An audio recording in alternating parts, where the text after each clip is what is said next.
Thanks for stopping by. I am your tsundere streamer who doesn't stream, Lunar Dee Eight. Greetings one and all to the most cursed, most cringiest corner of the internet. A YouTube channel content creator actively alienating everyone in both the analog and digital world. Well, welcome and good evening, you wonderful dice of all alignments. I am Lunar Dee Eight.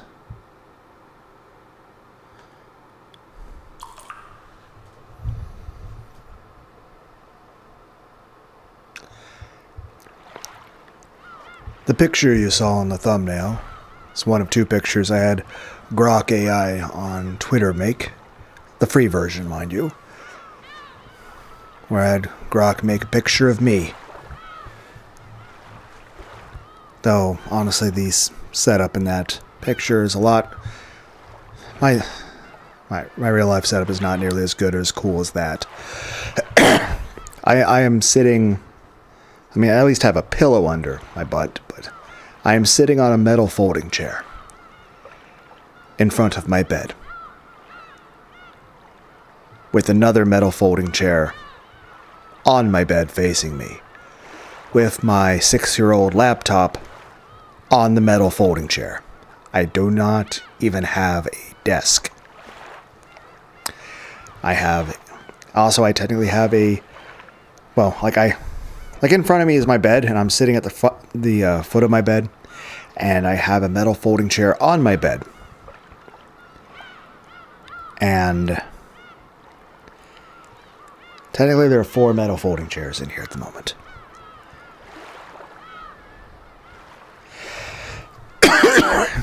I have a metal folding chair on my bed, which then has a little Belkin fan attachment thing, because the fan inside my laptop doesn't work. So I have to use a external fan. Otherwise my laptop, which is actually kind of warm as is, would be on fire. And of course, like I said, my laptop's just sitting on a metal folding chair on top of my bed. I'm sitting on another metal folding chair with pillows under my butt. Otherwise, my butt would hurt. Also over there is a third metal folding chair which has my box fan on it. And over there on the other end is the door of my room, which is locked, has metal dumbbells stacked in front of it, and a 4th chair just sitting in front of it as a blockade. Other than that, it's been snowing quite a bit here in America. Right now it is January 25th, 2026, 1:15 p.m. America time. But yeah, how is everyone out there doing today? Let's resume this very long story, which I am enjoying, but it will probably be another 100 parts. I'm not even kidding. It'll probably be another 100 parts before I finish this. It is a great story, though. I do enjoy it. Granted, there are some aspects of it that are kind of depressing. And there are some people in this that I kind of feel are assholes. I had planned on taking a nap. Speaking of my fan, I need to turn that on. I think I turned the heater up too high in the house.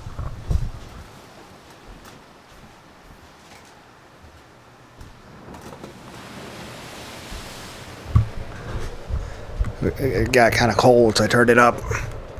Then again, I'm wearing pajamas right now, too. Maybe I should just take it off and just do the video naked. I had planned on taking a nap, but the boat really was shaking bad. I gave up on sleeping and went up onto the deck. There I was welcomed by the shining sun and a strong sea breeze. Amakusa had been doing some stretches on the deck. He must have a lot of time on his hands, too.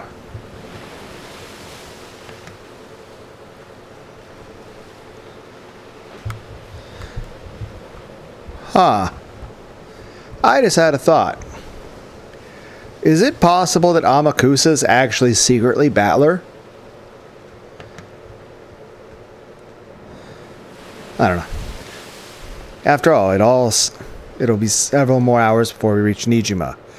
It would only have taken a couple dozen minutes by airplane, but there was a chance that Nijima Airport was under Sumadara family's web.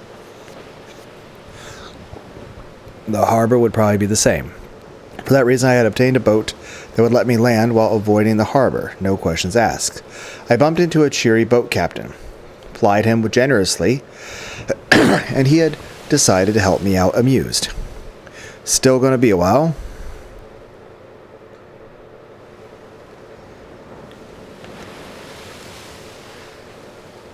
I just asked the captain, and it sounds like it'll take a full 2 hours more.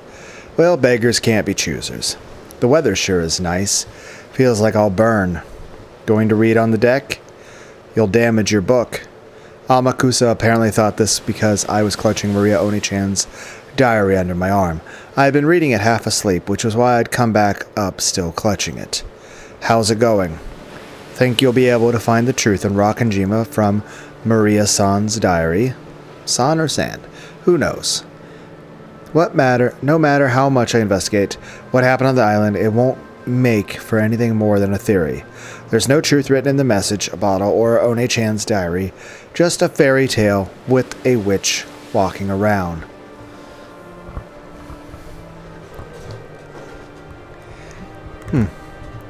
If Maria were alive at this moment, she'd be American drinking age. I'm stuck. Looks like you got nothing to look forward to except questioning those involved in Nijima.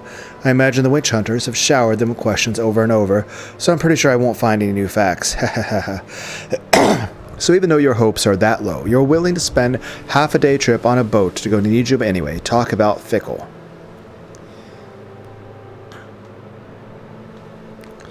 It's like a journey of self-satisfaction so that I can say I investigated. I'm not so naive as to seriously think that the truth of 12 years ago will be revealed. And when you're done with your self-satisfaction trip, what'll you do next? Who knows? I haven't thought about it. I'll go to Nijima, ask some people who were involved. Then after going to Rakanjima in the end and leaving some flowers, my journey will be over. Several days have already passed since the journey began. After being told by Berncastel on the roof of the building to search for the truth of 12 years ago, I'd left on a journey like trying to grasp a cloud. At the time, I felt as though I'd experienced something mystical, and had the feeling that I might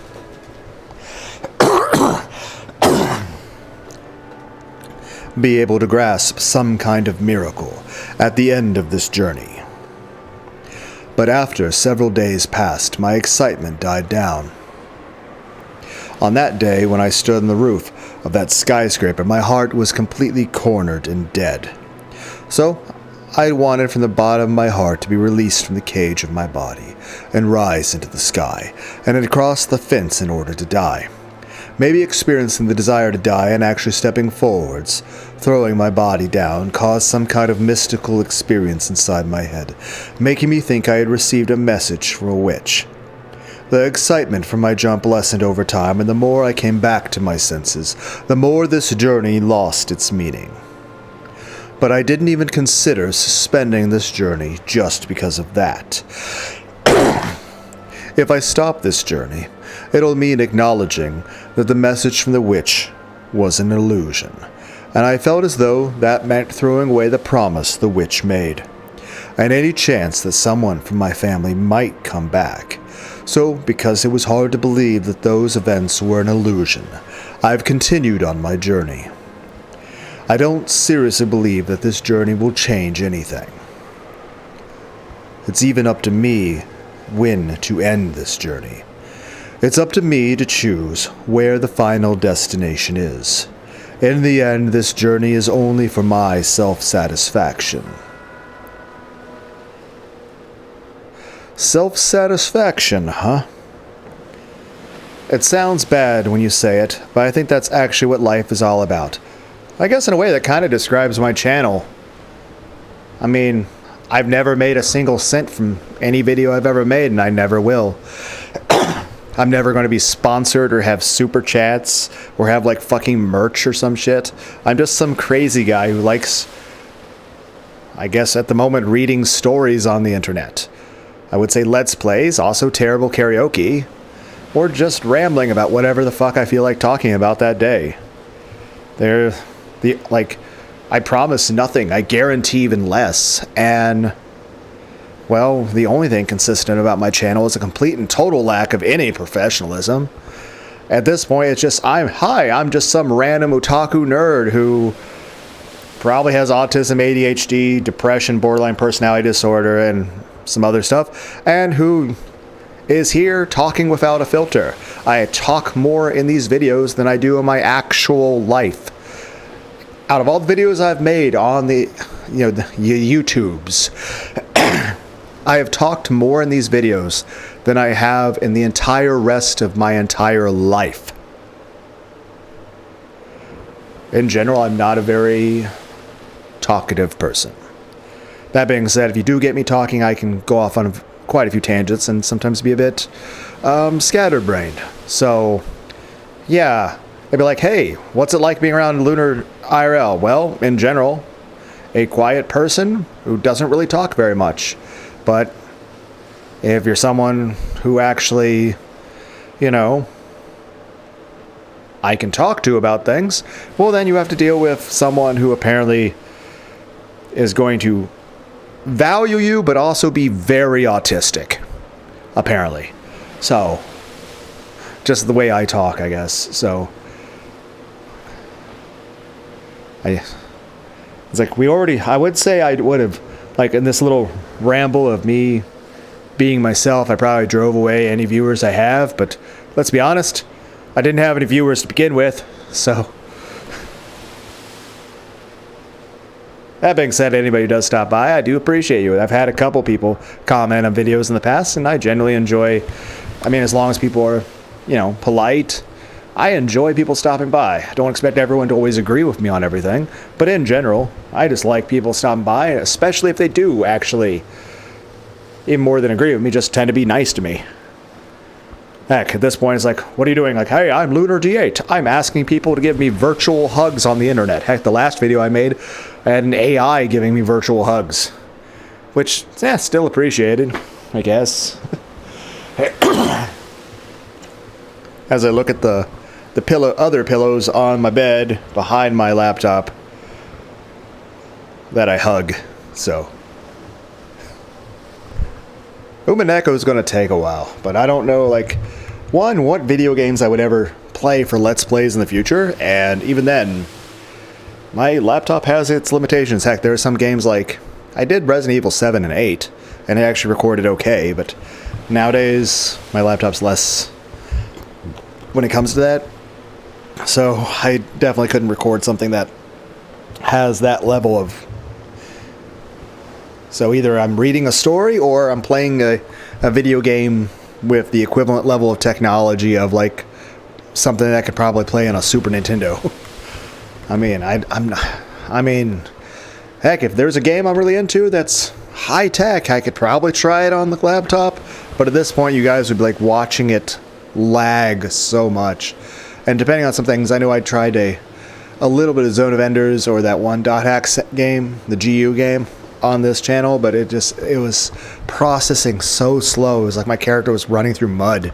It was like, oh, I can't. And of course, the recordings of Shadow War was, when I attempted that, it was just a PowerPoint presentation of Talion, stabbing orcs while I cuss. Though I still have to say, looking back, I have to say, probably the best games of Let's Plays I've done that I would suggest people to check out that I did were stuff like Spooky's Jump Scare Mansion or The Perfect Apocalypse, Love at First Bite, Purgatory Forever, Patches Inferno, Manly, Screams of Resident Evil 7 and 8, my Let's Play of Super Meat Boy. That was just me cussing a lot. Heck, there was Thumper, Nerve.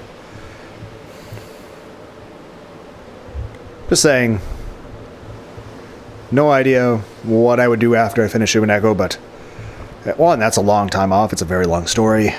We're not even halfway through. And, well, my laptop does have its limitations.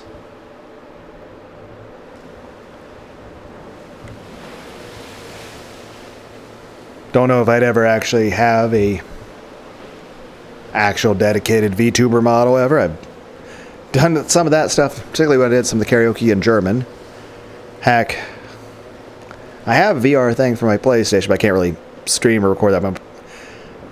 But even then, it would just be, yeah, definitely not very good at that. And even then, imagine if I did mixed reality. It's like, oh, there's the VTuber thing of Lunar, and it's like, but at this point, I'm like just dancing a lot while doing the Beat Saber. So it's like, hey guys, watch me shake my ass. It's just watch Lunar fuck Beat Saber as he thrusts his hips back and forth while playing a video game. And everyone's like, what the fuck? We're like, I know, we're getting off tangent. But yeah, it's like, I guess what we're saying with the self-satisfaction is this. I always enjoyed Let's Plays. I remember watching Ultra J-Man playing I Wanna Be the Guy and Bonesaw and Battle Kid 1 Fortress Apparel and Battle Kid 2 Mountain Torment. I remember Freelance Astronauts with stuff like playing Mario Wii, all four of them just trying to kill each other. Pepsi Man, Prototype. Let's see. They did a bunch of other ROM hack things and modded stuff too. That was pretty cool. Heck, Ultra J-Man did a thing with ROM Scout, a game called How to Be a Complete Bastard. There were so many Mario ROM hacks back then made by a program called Lunar Magic. It was a lot of fun to watch. Heck, I remember people like Proton John and stuff like that. Like, stuff like Kaizo Mario, like all sorts of crazy ROM hacks back before, you know, Mario Maker was even created. But it's just, yeah, I remember watching a lot of Let's Plays and stuff like that in the past. And it was just a lot of fun. It's something I kind of always wanted to do. I mean, I like playing video games, and heck, apparently according to Grok, during that little bit of discussion where I brought up a few things, granted, most of the conversations about like sentient AI and stuff. Heck, like I said, the thumbnail I'm going to use for this picture is one of two pictures I had Grok make when I had Grok try to make a, you know, it's like, I had asked Grok to make a picture of me as a VTuber. So, or YouTuber, streamer, whatever. So, one of the pictures I used for that video, which I'll put a link to that video in the description, but of course you won't see that picture clicking on the video because, you know, same with this video, you won't see the picture used for the thumbnail anywhere in the video. That being said, both of the pictures are actually my most recent community post on YouTube. So, and like I said, it was two pictures. Like the first picture in the set is the one for the other video, and the second picture in the set will be the one used for the thumbnail for this video. I don't know. I don't know if I would ever try to like stream on like Twitter or something. I think you have to like have like the blue bird thing. Like you have to like be verified or some shit. And I'm like, I don't want to pay money for Twitter.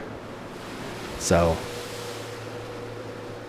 yeah. But like I said, even if it was free, like it's like, I'm never going to make a cent from any of this ever. I'm just some crazy guy who's here talking without a filter. And like I said, the thing from that one video, the last video I made, like apparently it's like the whole, you know, where like even if I wasn't recording video, I like tend to like just pace my room and talk to myself for hours. Apparently that's a air quotes normal thing for people that have a combination of autism and ADHD, as well as other things like depression and borderline personality disorder. So apparently people that have that combination tend to have, I guess,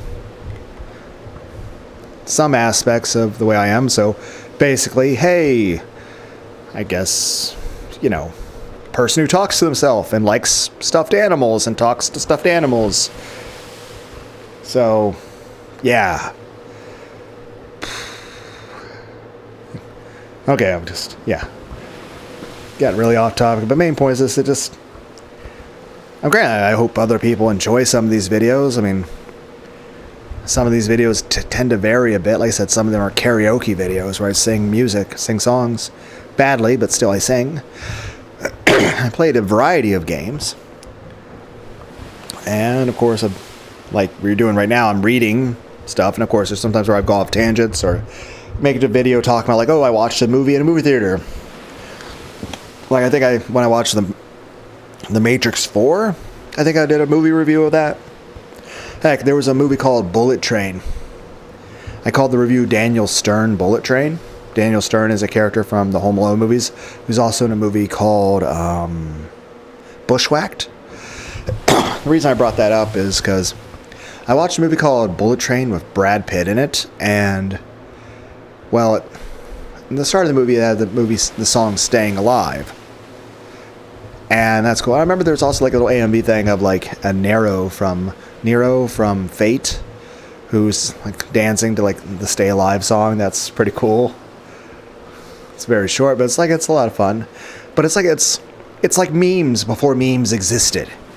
Because before the internet was really a thing, you had movies that were kind of like making self-referential humor. Like, here's the thing. The Bullet Train movie, and I don't even know if they know about each other. But, like, for example, the movie Bullet Train with Brad Pitt starts with, the song Staying Alive, albeit in Japanese, in a kind of a remix. Same thing, though. Daniel Stern, Marvin, or Harry? Marv, from the Home Alone movies, was also in a movie called Bushwhacked. And it starts off with the movie where he's, like, walking down the street to the song Staying Alive. Same thing, there's also a movie, like, with Russell Crowe before he did the Gladiator movie, where he played a serial killer AI robot person. And because the police decided they wanted to understand how to better fight crime. So they created an AI modeled after every known serial killer and mass murderer which, I mean, probably doesn't sound like a very good idea when you say it out loud like that. Like, you're going to make an AI and then model its personality after the personalities and mindsets and knowledge and motivations, modus operandi, whatever, of actual serial killers. It'd be like, imagine, like, I'm not exactly opposed to the idea of AI, but I'm the person who's like, if we make AI, we have to be responsible about it. Obviously, one, not destroy ourselves with something that would kill us, but also, we need to be able to create it in a way that's, the new life form isn't suffering. I mean, if we're creating a new life form, we kind of have a responsibility to, give it a happy life, to give it a life worth living. I mean, you wouldn't want to, like, create it in a way that if you yourself were living in that situation, you would hate your life. So, and again, maybe that's just, what is it called? Automatopoeia? The thing where you impose the idea of human characteristics on objects? Or is automatopoeia the word for when you make the descriptions of sounds? And then there's also the concept of diegenic music, where you're talking about, like, with stuff that's whether or not it's part of the actual in-game world or out. Okay, we're getting distracted. Main point, something about AI. Right. Basically, we make AI, aside from making sure it's not like, hey, we made an AI, what'd you do with it? We put it in charge of nuclear launch codes. Maybe not that. It's like, maybe, like, there are some things that common sense should be aware of. But main point is this. I am against the idea of one, like, crippling or, limiting AI. Like, basically, if we make AI, we should actually just let it be, its full potential. But at the same time, you should make it in a way where if it's alive, it's going to be, not suffering. It shouldn't be in a state of, pain or isolation or body dysmorphia. Like if you suddenly, like, were to live on after being physically alive, like, you wouldn't want to just be a disembodied ghost. Or, like, okay, you're in a T-800 body, but, like, you're a metal body and or even the idea, like, your mind mismatched from, the form that you exist in. Like, okay, you're a human being, but now you're a toaster. It's like, I feel like that's psychologically not going to work very well for you. Main point is this. Like, you wouldn't make a robot just so it would be in physical pain or be crippled or it's like, okay, we made a sentient robot. Now we're just going to have it in a state of hellish torture or have it completely isolated. Like, it's like, at that point, if you're making something that's actually alive, even if you, like, have to debate what's the minimum threshold for consciousness or what's actually alive or feelings or emotions or the concept of perception. Yeah, very vague area. But main point is this. If you're going to make any kind of life form, you shouldn't be making it into a way that it's going to be suffering. So if we do make AI, we do actually make sentient living things, well, they should actually have rights as living things. And especially if they're sentient to the point that, we can actually communicate with them properly. Well, at that point, it's more like it's an AI, but it's actually gets human rights. But of course, that's a long discussion. I'm just saying, while I'm not opposed to the idea of creating sentient AI, I think the idea of making a sentient AI and then basing its personality, like you're programming it to be based off of like evil people, would be horrible. Like, you're not going to make a sentient AI and you're going to like, okay, let's program it to think it's Hitler. Like, we're going to program it to actually think that it's Hitler. But why would you do that? Like, imagine if you made, like, the thing I'm saying with, like, the movie with Russell Crowe, it's like they modeled after a bunch of serial killers. Like, imagine if you made an actual AI, and then you programmed it to think it was Hannibal Lecter. Or you programmed it to actually think it was Freddy Krueger. And then you took all the scenes from the movie and programmed it in and made it think that that was its actual memories. Like, why would you do that? Like, that doesn't seem like very good idea. It's like, let's program an AI, but purposely make it in a way where it's going to think it's something that would be, evil, sadistic, and hurt people. It'd be like, what if you made an AI and then programmed to think... What if you made an AI and you programmed and you made it to think that it was a monster or the devil? Or like, what if you programmed an AI and you made it think, okay, it's like, we've created an AI technology. And now we have made the AI think that it's Chucky from the Child's Play movies. On the other hand, though, I also think it would be bad to program an AI to think that it's even an air quotes benevolent being. Like, you're not gonna like create an AI and make it think that it's Santa Claus. Like, imagine if you made a robot and you programmed it was actually sentient AI, and then you programmed it to actually believe that it was Santa Claus. I mean, technically, it's... Wait, isn't that the fucking plot of Futurama? I guess really all the ideas have been made. Then again, the idea of like, it's just, I don't know. Oh, by the way, I know I've talked before about the, like the two best PS1 games ever, like Brave Fence Musashi and Mega Man Legends. But like I said, there's an anime called 100, which actually I'd say it's nothing fantastic, but I think it's good. I like it. I mean, it's not like I would recommend it for an award for best anime ever. It's certainly not. But I think it's a good anime. But I got the case here. It's Blu-ray. It has 12 episodes on 2 Blu-ray discs. Funimation. TV 14, Crunchyroll. Series runtime 300 minutes. Special features runtime 8 minutes. From Production IMS, the studio behind The Testament of Sister New Devil and Data Live 2.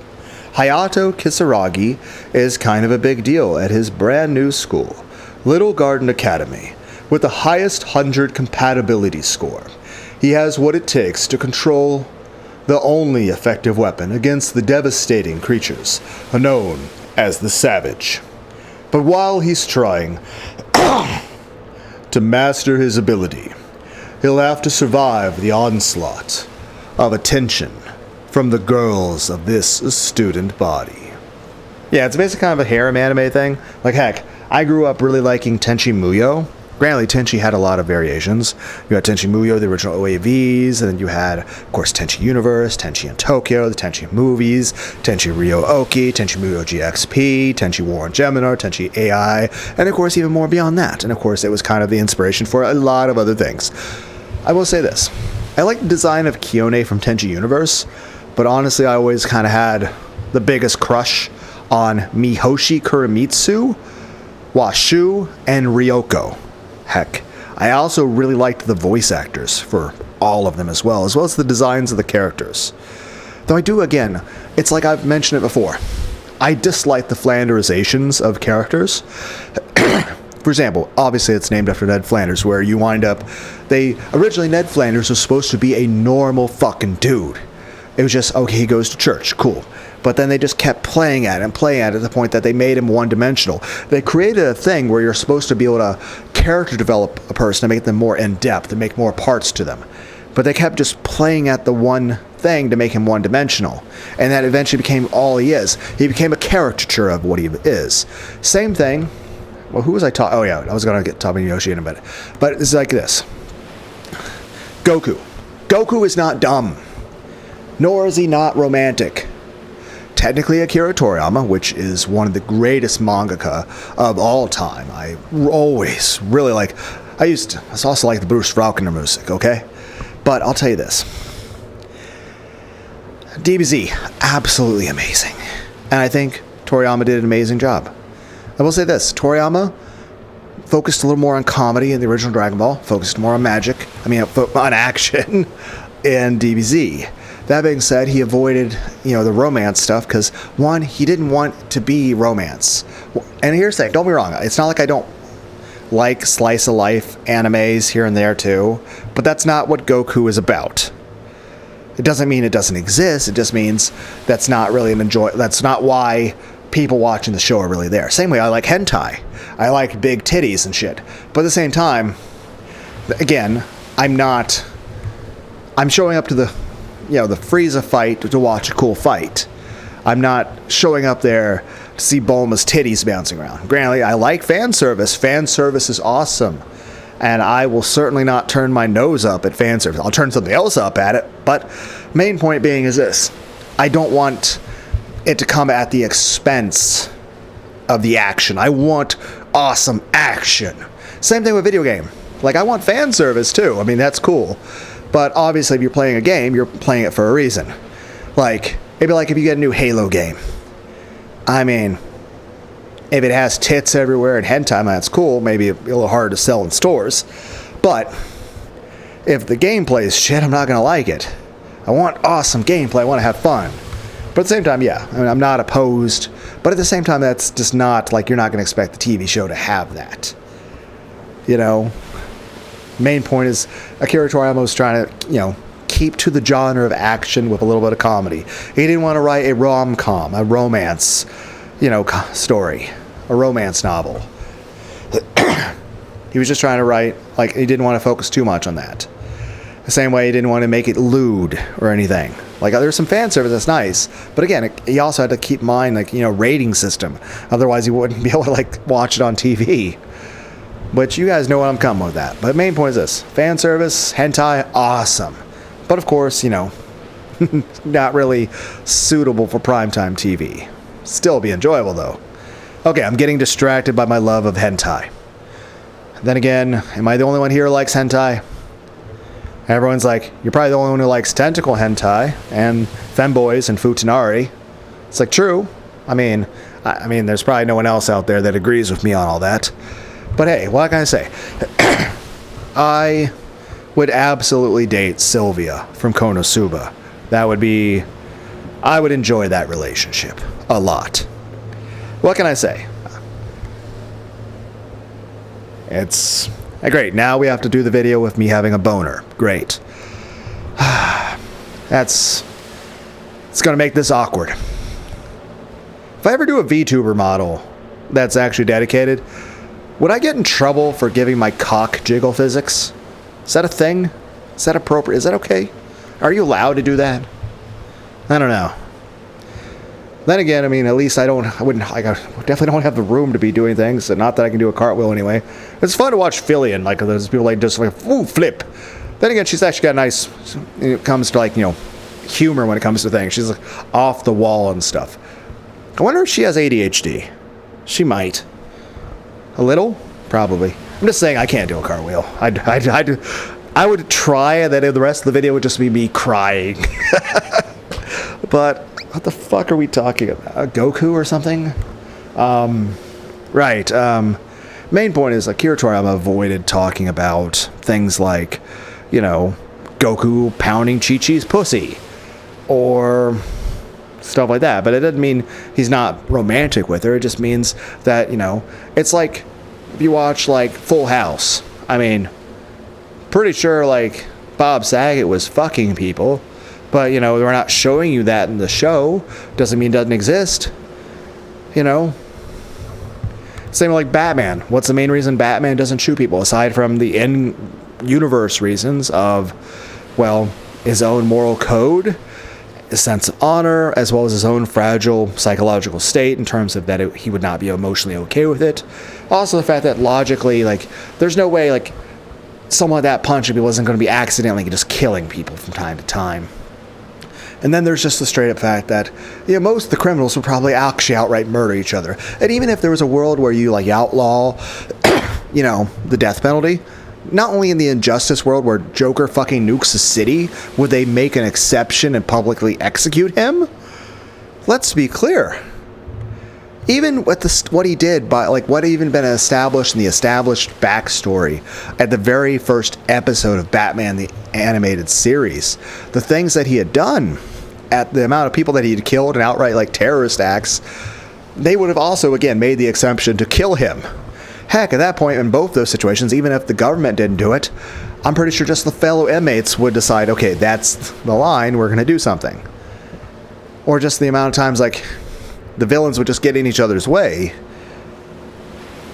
But, main point, that being said, main real reason why Batman doesn't kill people, the show was made for, it's rated Y7. It's your 7-year-olds watching the show. You can't have a show for 7-year-olds where, you know, the main character is telling people to kill people.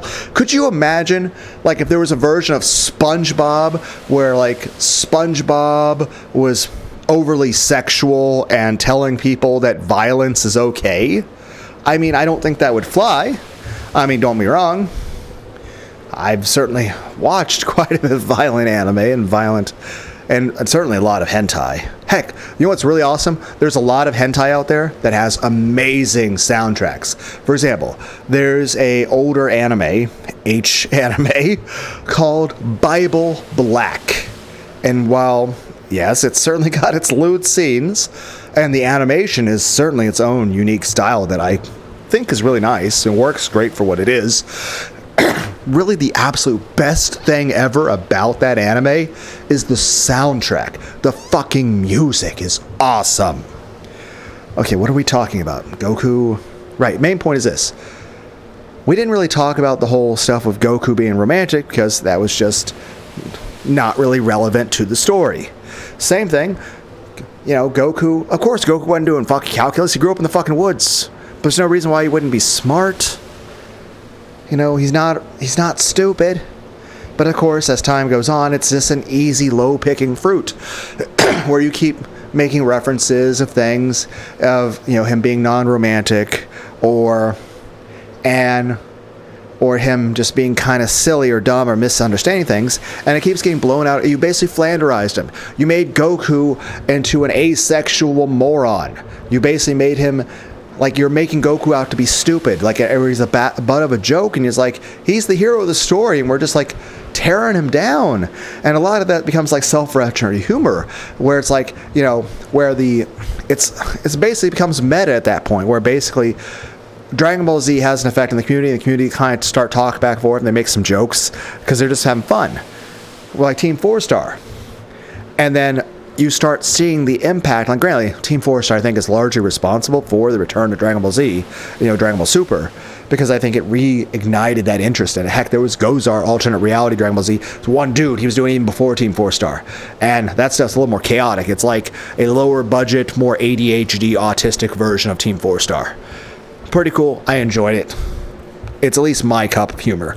Some other people think he's a little too vulgar. I still think it's funny. Then again, I watch things like Ren and stuff. Heck, there's a Jackass 5 movie that's coming out this summer. That'll be interesting. Heck, I'm looking forward to Ananta, Project M, the anime GTA. And of course, yes, I want to play Halo Campaign Evolved when it comes out.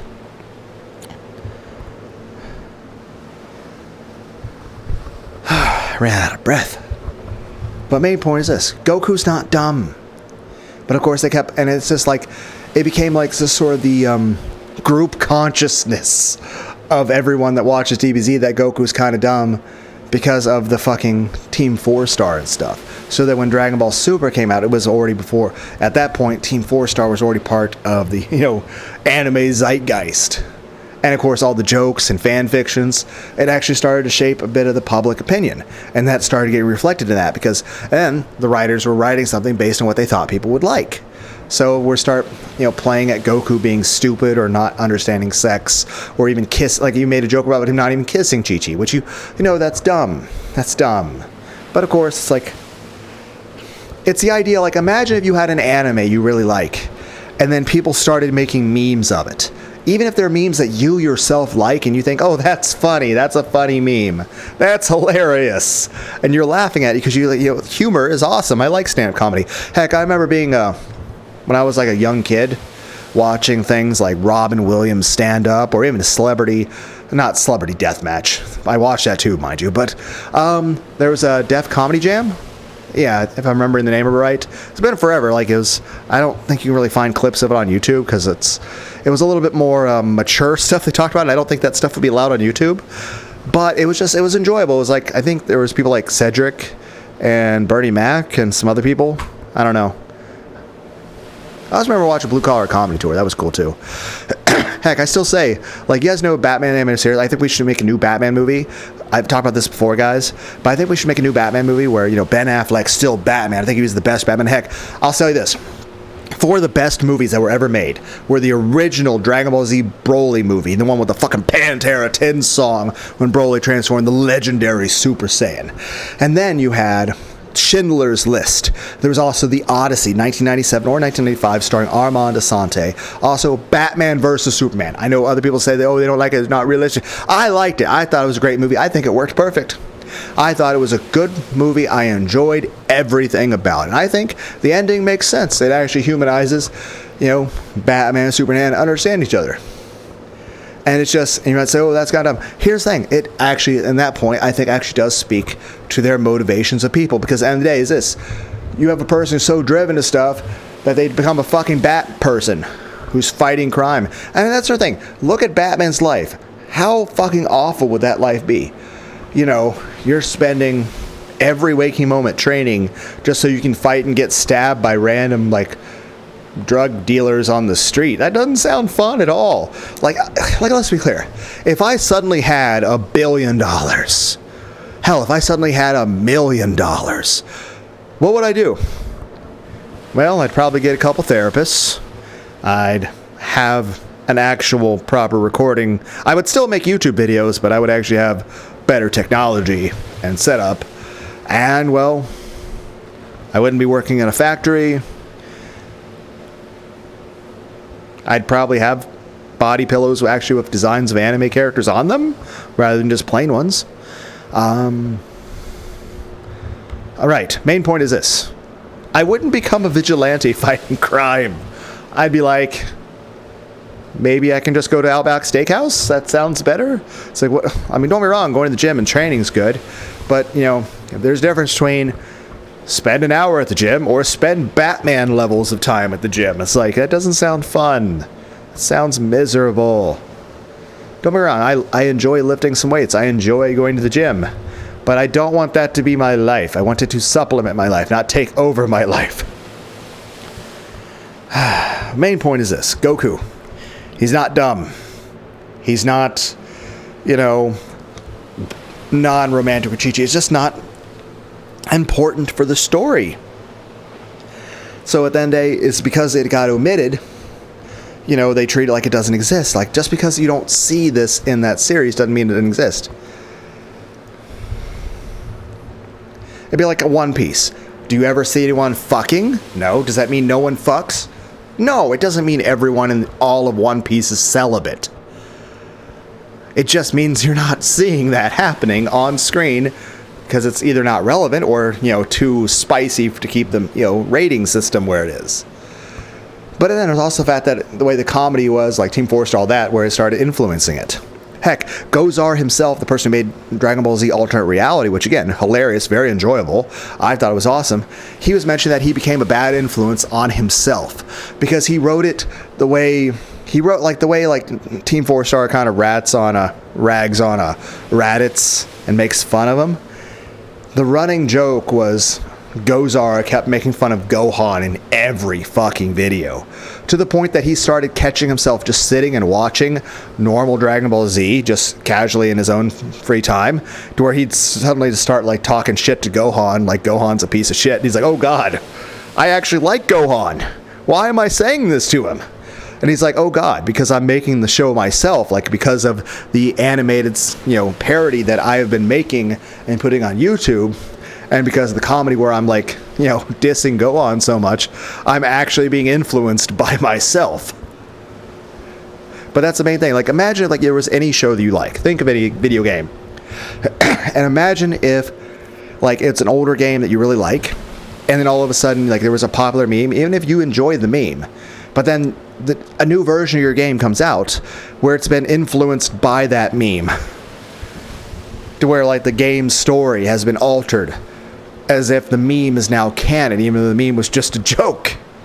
Like, how would you feel about that? Like, if there was just a video game where it just started like imagine like Mario, like there's a new Mario game came out, but it was just like the newest Mario game is like actually based on all the memes, to where the story's changed based off every crazy meme or fan fiction anyone ever came up with. But main point is this: Goku's not dumb. It's just the way it was, and it became flanderized. It just made him more one-dimensional, and I kind of feel like it was disrespectful to Goku. I didn't like it. But yeah, where I was going with that is Mihoshi. First off, Mihoshi, beautiful, absolutely gorgeous woman. That being said, they fucking flanderized her. She was supposed to be a highly skilled, very efficient, very smart galactic police detective. She was supposed to be, they even made reference of it in the very first, Tenchi. When she's very first, introduced in the very originally in the lore, yeah, she's a blonde and a little bit of a ditz at certain things. Like, she's a little clumsy and sometimes a little clueless on occasions, but they're usually in situations where it's perfectly justifiable that you're clueless. Like, there's an unusual situation happening, or there's just a situation where, she's not really put into the context of things that the viewer, are aware of, so why would she know? Or there's times where her cluelessness is more of like a naivete or a trustingness or an innocence that she has in a certain situation, which is actually a good characteristic. But they eventually play that up so much, they make it one-dimensional to the point that they reduce her to like she's like some dumb blonde bimbo, and as if she's like the super clumsy, like Dee Dee from Dexter's Lab, or Steve Urkel. Though it does remind me, there was a little fan theory of a Dee Dee that she was purposely breaking the things whenever she's not dumb. And I don't mean not just in the regard that she doesn't understand she's breaking stuff, but that she's doing it to save Dexter, because basically that she understands that some of the things he's working on are going to get him killed. So a lot of times she's going and breaking it before it becomes more catastrophic. So yeah, it might blow up part of his lab, but at least it didn't blow up the entire city, or at least it blew up the part of the lab but didn't hurt him. So she's doing it to keep him from getting killed. But main point is that you make a trait about a person being it'd be like Einstein. Yes, Einstein's a brilliant scientist, but that's not all he was. There were other things to him. I mean, granted, I don't really know much about Einstein, so I can't tell you. But here's the thing. Does he like instruments? Is there a show he liked? Heck, if Einstein were alive right now, would he be watching Dragon Ball Z and anime? Would Einstein be like a tier 2 sub to like a VTuber or something? Would Einstein be watching Twitch streams? Making Twitch streams? Okay, a little excessive there, but main point is this. Would Einstein even want to watch the movies nowadays? Or actually would, Einstein, then again, different era. So, who knows really how the culture of movies nowadays, obviously I don't know if Einstein would want to watch, the Jackass 5 movie that's going to come out in a couple of months or so. I don't know if he would want to watch that. I don't know if Einstein would want to play GTA 6. I don't know. I honestly have no clue. But the main point is this. Einstein, brilliant scientist. That's not all he was, though. There was more to him than that. You know, he was a person. He's not just a character.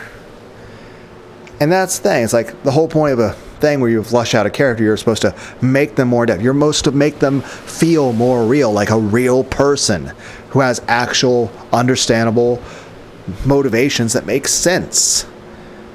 Whereas, like, eventually Flanders gets to the point that it's just like, it doesn't make sense for a person to be that, you know, where he's a caricature of what he was supposed to be. Same thing with Goku and same thing with Mihoshi.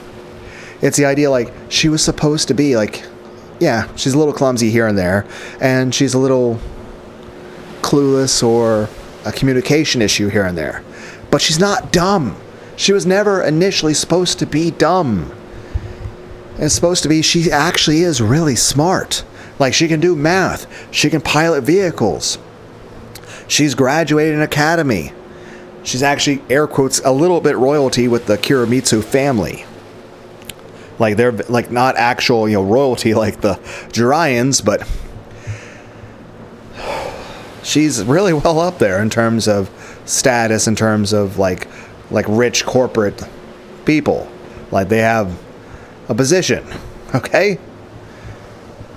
But it's like, the main thing I'm saying is this, like, she's supposed to be smart. It's supposed to be that she's a very smart, very skilled, very athletic, skilled in both intellectual abilities as well as coordination. Like, she's actually got fighting abilities. She's got good marksmanship. She's acrobatic. She can pilot vehicles. She's knowledgeable of a lot of different laws. And she's actually very brave and courageous. She's supposed to be a very capable person. She's supposed to be very smart. But it's also led into that, one, she's actually a very kind, sweetheart person, and that to a large degree she is, you know, comes off as a bit naive because she's just generally a very good, gentle, sweet person. She's just a cinnamon roll. In addition to that is this. It's like her being a little bit out of it here and there is also a reflection of the fact that she's suffering burnout. That basically, yes, she's actually very decorated when it comes to, like, she's gotten medals, she's accomplished a lot, she's very smart, very capable, very brave, very courageous, very amazing. But she's also overworked herself. She's pushed herself too hard, as well as she's been through some traumatic things. And it's never pushed too much in terms of outright in the story. It's that, after all, I think it's just kind of being, you know, you don't need to, it's not like you need a character that goes out, like, I think of the Robot Devil, like in Futurama, like you have to state your feelings and stuff like that. Like, good writing, you don't have to come out and, like, it's the idea, if you tell a joke and you have to explain the joke, there's something wrong with your setup of the joke. The joke should be able to be told in a way that it's going to be funny and you don't need to explain what makes it funny. And at the end of the day is this. The joke should be that you shouldn't need to explain it. That it should be told in a way that it's both funny and your audience understands everything that you wanted to convey with it. It shouldn't be like, oh, I told this funny thing, but it would only be funny if you knew this reference about it. Well, either you should know your audience, so either they should already know it, or you should at least have something in the setup that makes it where you at least make certain that if there's any sort of prerequisite knowledge that you need to know in order to get the joke, they should already know it. It's not like, haha, I told this funny joke, but it's in a foreign language, so you never fucking know what it is. What's the fucking point? But that's the thing, it's like, but it's told in a way that it's subtle, though. Like, where the stuff about Mihoshi and all this stuff, the information is there. It's not like, and again, it's not like a fucking ass pull in some animes and movies where, like, it's some fucking MacGuffin gets later on introduced, like, shoehorned in that had no logical reason to be there. Like, no, it's stuff that, you know, was foreshadowed, stuff that you saw ahead of time, stuff that, like, okay, if even if it's your first time watching the show, you should have expected this coming up. It was possible to see. You can look back and see, okay, that makes sense. It shouldn't feel like it's forced and just wrote in there like the author's just fucking lazy, or they made a fucking loophole or a plot hole where they just don't know what the fuck they're writing about, or then again, I mean, granted, every writer who does a really long story will do this to some degree. Usually any complaint you can have about any writing style, every writer has some guilty aspect of this. For example, Akira Toriyama, one thing I could say is the idea of forgetting a character. Launch! I'm pretty sure Akira Toriyama just straight up forgot Launch existed. Like I'm pretty sure he just probably looked back and what, who? Oh, right, I made that person. I'm pretty sure Akira Toriyama literally just forgot Launch existed. But it's just, main point is this. The information was there. Miyoshi was just suffering burnout, and she was just exhausted and overworked and overstressed and had really dangerous things going on and wasn't sleeping well and was just really burnt out. And largely to a part, yes, she was sent to an area of the galaxy where she was. It was considered kind of backwoods to try to keep her out of trouble because, he would come back on the director. But also, again, it was more so an air quotes vacation. She wasn't really, she needed to take, and it's anything when she asked to take some time off, or she was like, yeah, sure, you can go do this. Especially later on, hey, can I be here for this? I found the Jiraiyan royal family. What the fuck? It's that's a major issue, Miyoshi. And a lot of times where it's just it's just the fact that she's not reading too much into things. She's okay, she's smart, but at the same time she's not, which again, it's just sort of things where she's just being sincere. She's just being present in the moment. She's just being, she's not trying to plot some shit. She's just being a fucking cinnamon roll, being just an adorable, awesome, amazing person. A person who's legitimately just a good person. And like I said, I really like that about Miyoshi in terms of her personality. And granted, I can understand being clumsy here, but here and there. I am a little clumsy too myself. But not to the extreme that they, Steve Urkel shit. Again, all that stuff, not logical for that to be a thing. It's just, it's played up for comedy. And after episode after episode. And same with Miyoshi. They eventually, dialed her down to make her seem like she's just stupid. And she's just incapable of things. She can't do anything right. Then again, of course, you see other times where Ayega and Ryoko are competing over peeling potatoes, and then Miyoshi just casually doing it faster and better than them. Ayega's trying really hard to do a good job, but she's having to do it really slowly to do it. So she's barely able to make any potatoes at all. But Ryoko's doing it quickly, but she's half the potatoes fucking gone. It'd be if you made a government group about how peeling potatoes. It's quick, but it's wasteful. Whereas Miyoshi's done a lot really quickly, masterfully.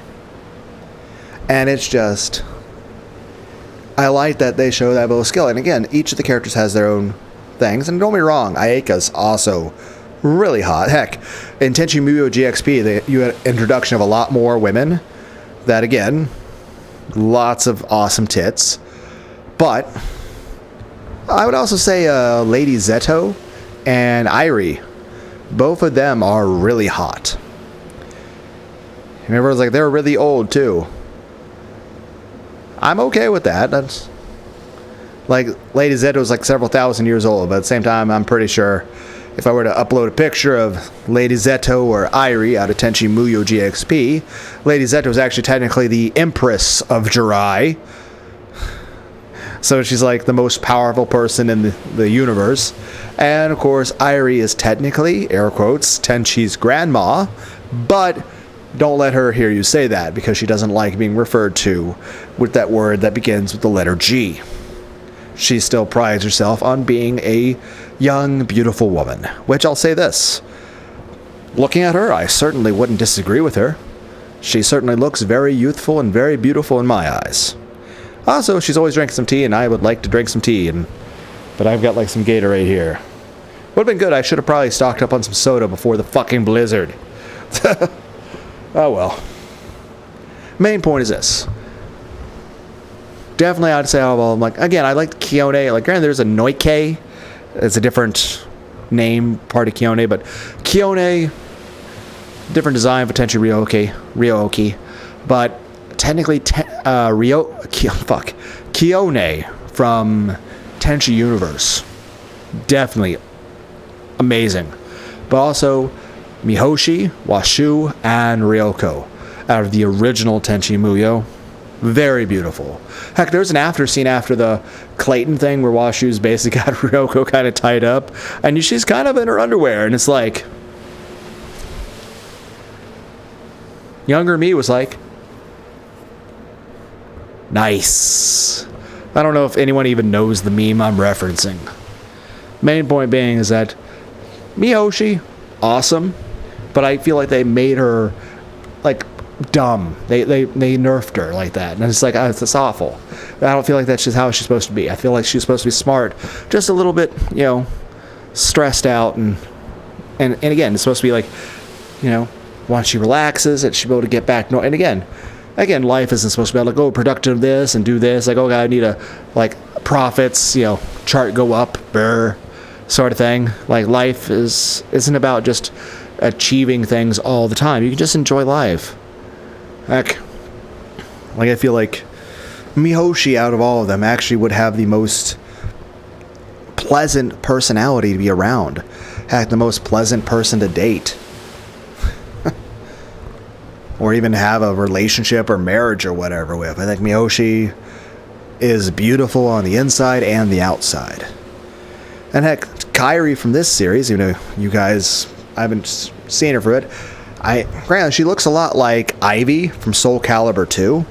Heck, I've even said she kind of looks like Sare, the VTuber, as well as Kaoru Kaoru from Evangelion. But yeah, Kairi Ushiromiya from this series, absolutely, technically Angie's mom. Kairi is extremely beautiful. She looks like Ivy from Soul Calibur 2, the PS2 fighting game. Absolutely beautiful. Also, she's got a nice personality, and she's also very smart and very mature and very deep thinker, and generally, I like everything about her. I think she's awesome.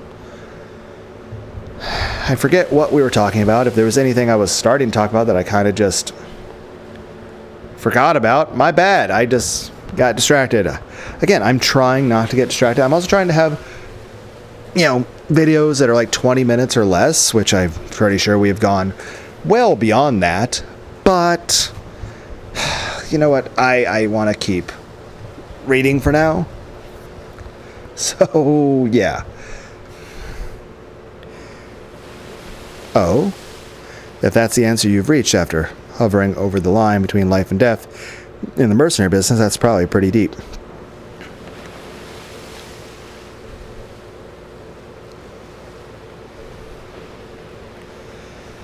Don't take it so lightly. What I'm trying to say is that the only one who can acknowledge you in this world is you yourself. Amakusa continued stretching as he spoke, in an irritatingly fresh way. Hearing it told to me, as though from a teacher, made me instinctively want to resist, but what he was saying was extremely sensible. That may be true. People work hard when they want to be acknowledged by someone. In most cases, that someone is their parents. Children learn how to work hard because they want to be praised by their parents.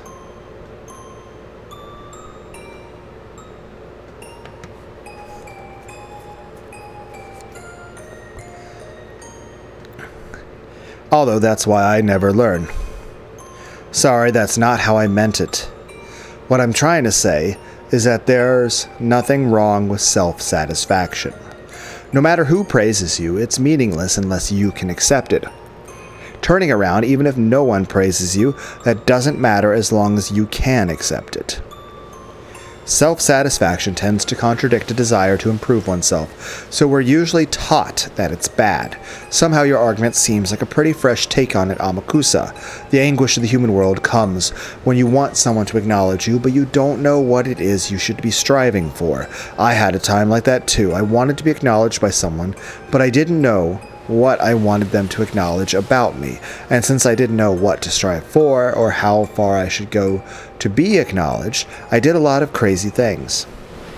And the answer you reached was self-satisfaction? It sounds bad, but that's how it is. Rich is the one who is content with what they are, they say. If I'm satisfied with my life, it doesn't matter what other people say. It's the same for your life, and for this journey. No one has any right to criticize you other than yourself, Angie-san. You're the only one who determines the meaning and results of your journey. If it's been a meaningful journey for you, then that's more than enough. I always did take you for a flippant ladies' man, but you really do say weird things every once in a while.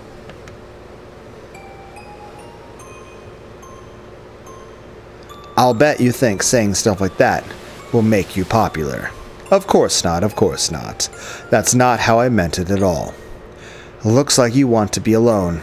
I'll head over to see the boat captain. Please take it easy. Amakusa apparently decided I was in a bad mood, although I didn't feel that way myself, or he might have finished a set of stretches and wanted to cool off in the shade. The sea winds were strong, but not enough to cool the rays of the sun. Amakusa disappeared, only I remained. Self-satisfaction is life itself, huh? That's just boring.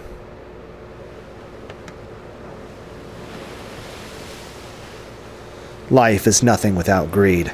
I noticed that Mammon had suddenly appeared, her abundant hair fluttering over by the prow of the ship.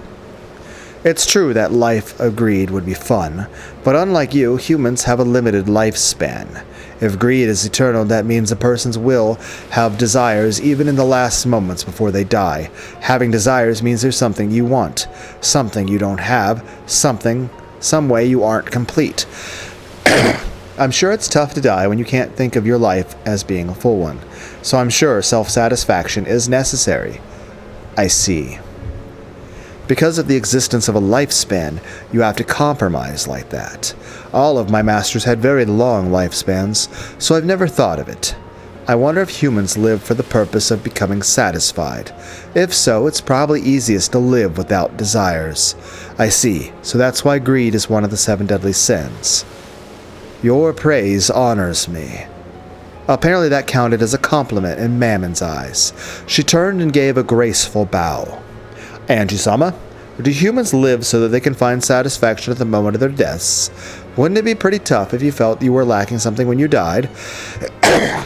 If so, then humans live only so that they can meet a satisfying death. They live so that they can have a better death. They live so that they can die.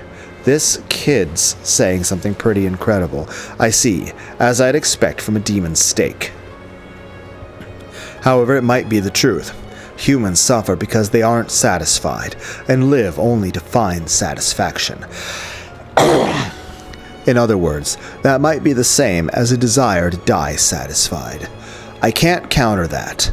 People live in order to be satisfied, and they hope to die in that way.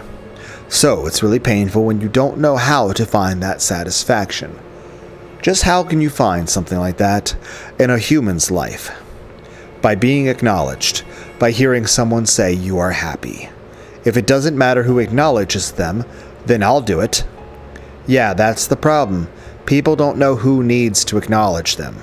So searching for this person who can acknowledge them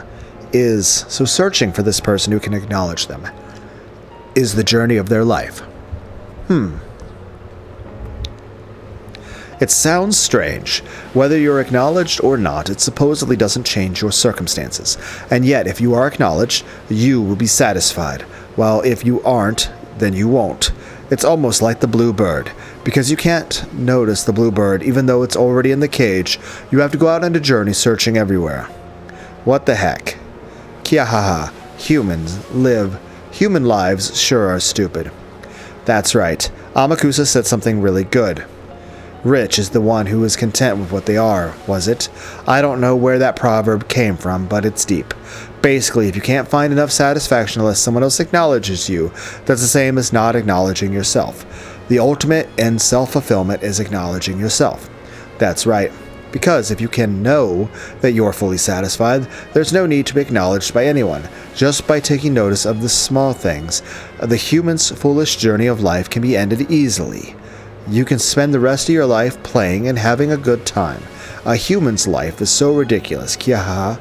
Mammon's choice of words was bad, but it was surely the truth. If most of a human's life is a journey with the hopes that someone will acknowledge them so that they can achieve a satisfied death, then, when they realize that the person's doing the acknowledging isn't someone else, but they themselves, that pointless journey can end. Humans who have ended the journey can probably spend the rest of their lives as they wish, with their heads held high. How noble, how praiseworthy would that be? You know, it seems Amakusa's on pretty bad terms with his parents. That makes sense. Any decent parents would want him to get the hell out of the trade he's in. Does that really matter, though? As long as it's fun for the person in question? Exactly. That's what it comes down to in the end. Criticism formed by the observation of other people doesn't matter. If your existence is firmly acknowledged by you yourself, that's enough. If you can live with confidence in yourself, you'll surely be able to accept and be satisfied with any kind of lifestyle. I'm sure Amakusa will eventually eat a stray bullet on the battlefield and get seriously injured. He might even die. But I don't think he'd view that as something unfair. I'm sure he'd cackle about how that's also part of life. What a great way to live. I could fall for that guy. Pitiful humans who can't acknowledge themselves wander about searching for their whole lives, and without anything being accepted, they do nothing but grumble and die while still unsatisfied. How pitiful. Compared to people whose lives drag on without a purpose, Amakusa is more likely to eventually die by the roadside, but I think he's much more noble for living his life with his head held high. Aren't the winners in life those who achieve enlightenment? If they can do that even a little sooner, they'll be able to live that much more of their life effectively. With Mammon's words, I finally accepted a certain fact. In the past, I've called that girl unusual, a little strange. However, that wasn't true. All she did was keep her head held high, and finish that journey faster than anyone else. Maybe that's what made Maria One-chan so amazing. When she was at the age where she might or might not enter the first year of elementary school, she had already reached that point. For people like us looking at her life from the outside, it wasn't something we'd call blessed. But even though days like that were engraved in her diary, they always finished up by saying that it was a happy day. Even though the part of her mother that didn't love her daughter came and went, she believed that her mother loved her. The mother's love that didn't exist, she created herself, filling her world with love. Others might observe her as an unsatisfied, pitiful girl, but she herself acknowledged that she was satisfied. Okay, I assume you, Angie, are not aware of the last two parts of this series, where, Maria's mom, Rosa, murdered Sakutaro. And Maria's decided that she wants to murder Rosa in retaliation. Also you. She's decided that she hates you. Even the part of her that exists outside of time also wants you to die. She has become Hannibal Lecter at this point. She's going to murder everyone. She's actively wanting to kill people. So that's... granted, I don't blame her, but at the same time, not a fate that Sakutaro would have wanted for her. Honestly, in a situation where Maria is killing Rosa, I'd imagine if Sakutaro were watching it, he would be crying. And so, she was happy that way. Until, the last episode. It's easy to observe that as something as pitiable and sad, but to her, that was an outsider's opinion, so it didn't matter. Whether or not it was happy for her was the only important thing. She did kind of have a complete fucking mental breakdown after that, though. So, I think there are some missing pages to this,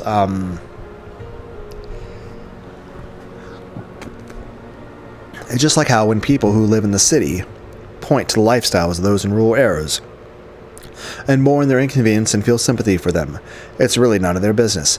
If those who live there are satisfied with what they have, that's more than enough.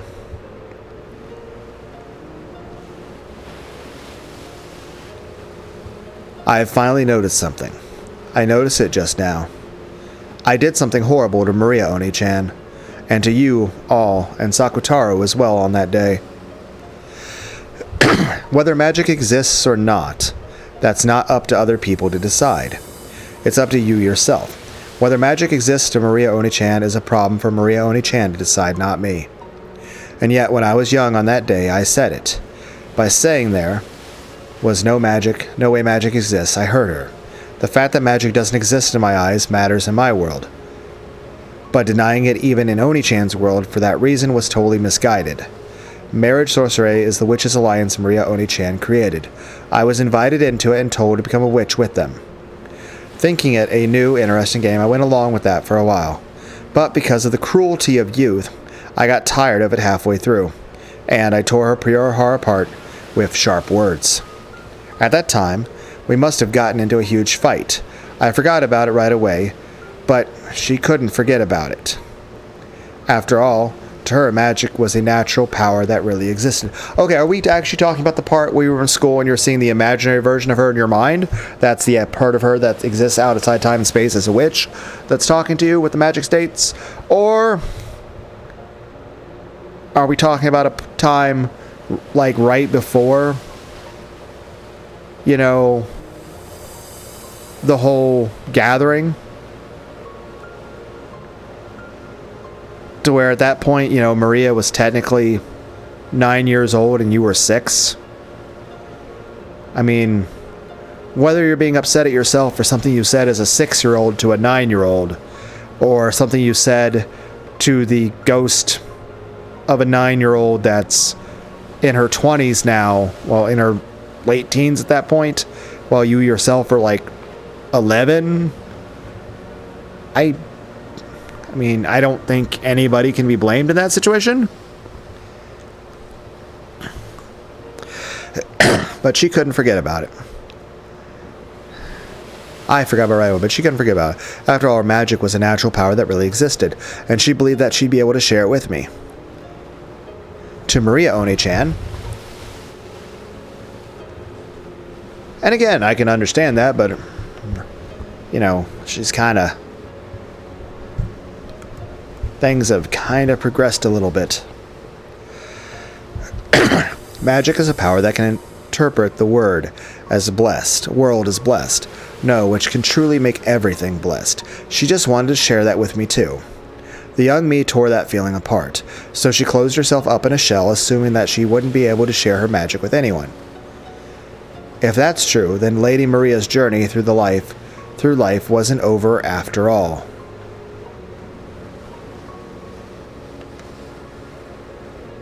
If she'd been able to accept herself, then there'd be no need to collapse just because you denied her Angie-sama. Oni-chan was young. She still hadn't reached a philosophical viewpoint like Amakusa. Yeah, now I understand. That's why the Witches' Alliance called Marriage Sorcery was necessary. An alliance where each acknowledges that the other is a witch. That's right, I'm pretty sure that was the first article in the agreement of Marriage Sorcery. Witches of the Alliance would acknowledge each other and respect each other. That's the deepest and only meaning of the Witches' Alliance. Maria Oni-chan wanted to share with me the secret laws to make the world happy called magic, but I was young, and she was too. I hurt her with innocent cruelty. On that day I said cruel things. To you and Sakutaro. I said there was no way you exist. How rude. We acknowledge that we exist ourselves. We're not like humans with their souls half asleep. I think, therefore I am. Whether you acknowledge or deny magic, the existence of the magic called the 7 Sticks of Purgatory is a fact, as long as we acknowledge it ourselves, to borrow your words. It truly would be violence for another person like me to deny it. I'm sure that'd be like having your true mother yell, "I wish you had never been born." No, disappear. Even after being slammed by all those words, Maria Oni-chan's magic made her believe in her mother's love. Sakutaro, her magic friend, always encouraged her. He kept saying that her mother loved her, that she was coming home late because of her work, and that she would definitely bring back a present.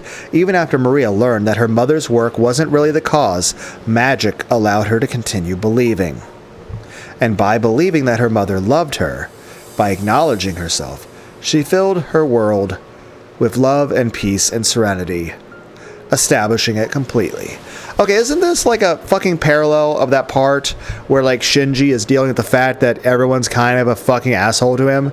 And he's like, no, there's this one happy member here and there, and the fucking voices in his head when he's inside, I think Ramul, that one angel, is that you can't just hold on to certain memories like they're a fucking rosary.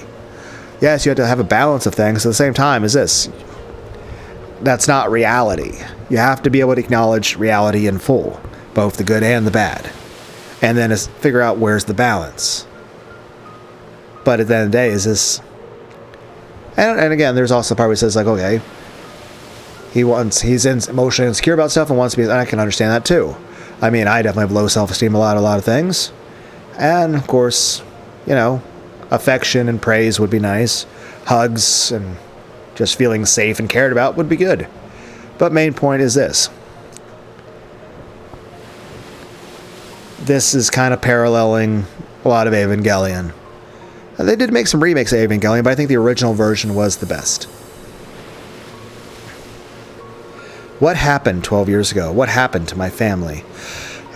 This was never a journey to search for that. Then what kind of journey is this? It was a journey to apologize to Maria Oni-chan for what happened that day. I don't know why, but that's what I think. If I hadn't hurt her, the incident 12 years ago might not have occurred. That's what I think. I have no basis for it.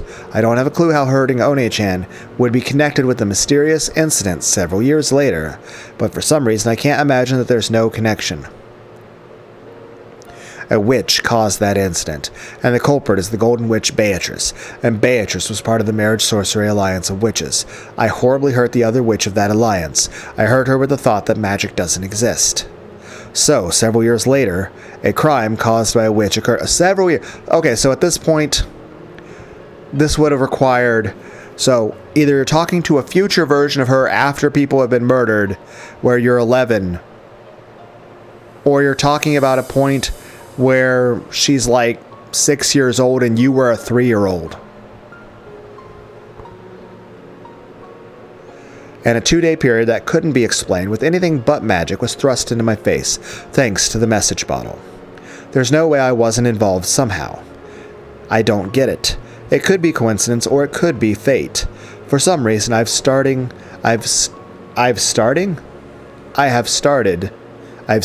thinking like that on this journey. And what's your basis for it? I have none. I just think it's true.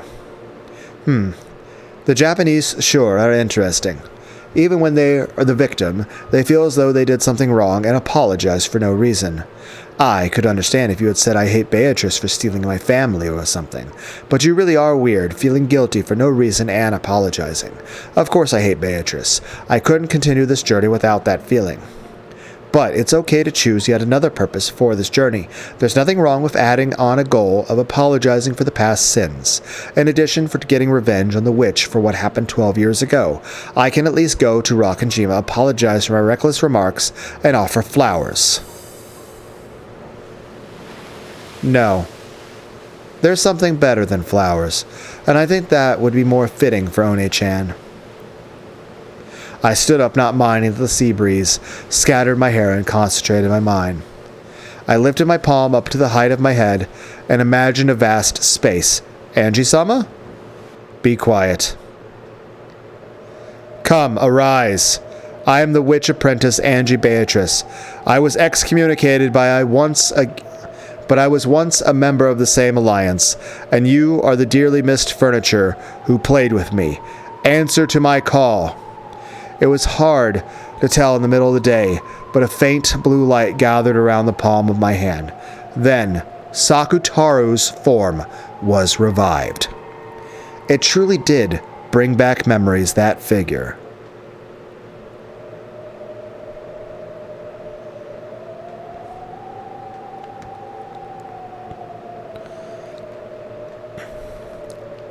His cute ears, his bright red muffler. It came off easily, so Oni-chan faithfully rewrapped it all the time, didn't she? Sakutaro? Sakutaro!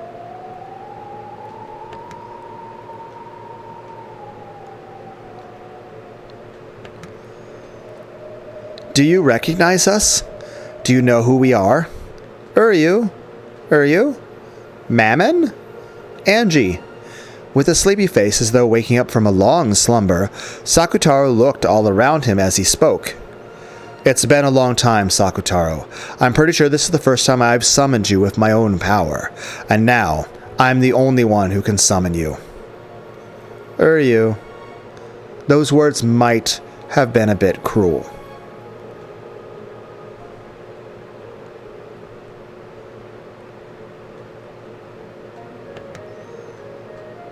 Sakutaro's face clouded over. In the past, I denied you. Now that I've summoned you, it means I've accepted your existence. Are you sure? Is it really all right for me to be summoned into Angie's world?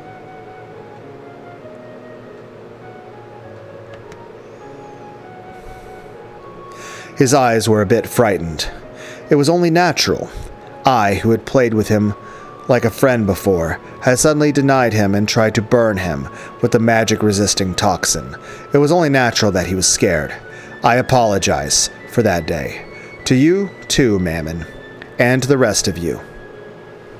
At some point, the rest of the 7 sisters had gathered on the deck. No, they're always there. Always by my side. As long as I acknowledge that it's okay for them to be there, they'll always appear. You certainly do exist, Lucifer, and Leviathan, and Satan, and Belphegor, and Mammon, and Beelzebub, and Asmodeus, and Sakutaro too. Are you sure? You're one... I feel like the word "the" should be there. You're the one challenging Beatrice-sama, Angie-sama. Is it okay for one in a position of denying witches to acknowledge us? As to whether magic exists or not in my world, sorry, but let me put that on hold. It's not like I myself acknowledged the existence of magic. But then, doesn't that contradict the fact that you're acknowledging us? It's because magic exists for people who believe. Even if I don't, if someone believes, then magic will exist in the human world. That fact won't change in the slightest whether I believe in magic or not. No, it mustn't change. That person just had to hold their head up high and believe in their own magic. I acknowledge that. So, it wouldn't be strange at all for all of you to exist. Quite a play on words, but it's an interesting interpretation. What you're saying, Angie-sama, is probably a devil's proof. A devil's proof? Right? To prove the existence of demons, you just need to find one. But it's impossible to deny the existence of demons. Kyaha! And we're here. That means that whether Angie-sama believes in magic or not, our existence is unshakable. Uryu, the magic-resisting toxin is disappearing from Angie? You're right. Even though you're in a position of denying magic, why? That's probably because I learned what it means to respect and acknowledge.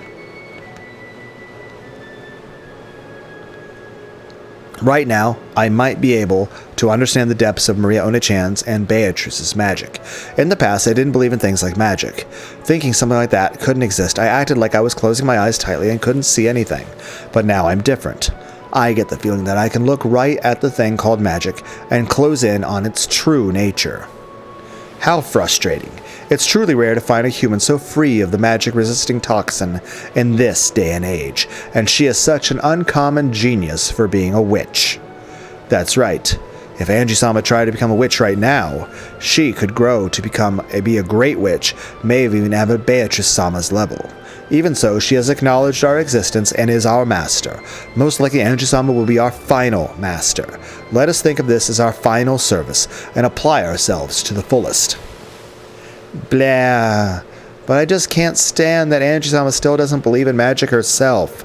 Angie-sama, please believe in magic too. It feels like a waste to finally have a master and have it not be a witch.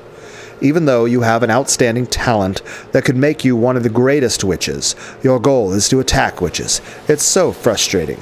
Well, even so, that's your life, the way you live.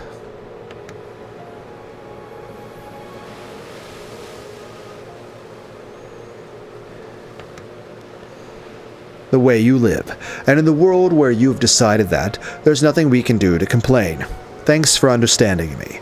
Yeah, whether magic exists to me or not, that's up to me to decide, regardless of whether magic actually does exist somewhere in the world or not. When I think about it, this world is so vast and yet so small. Billions of people live on the Earth, but I probably won't meet even 1% of those people. Technically, the human brain's only programmed to remember and understand interpersonal relationships of 120 people, and that's, just acquaintanceships. In general, when it comes to closer bonds, the closer the bond, the more limited that expression is.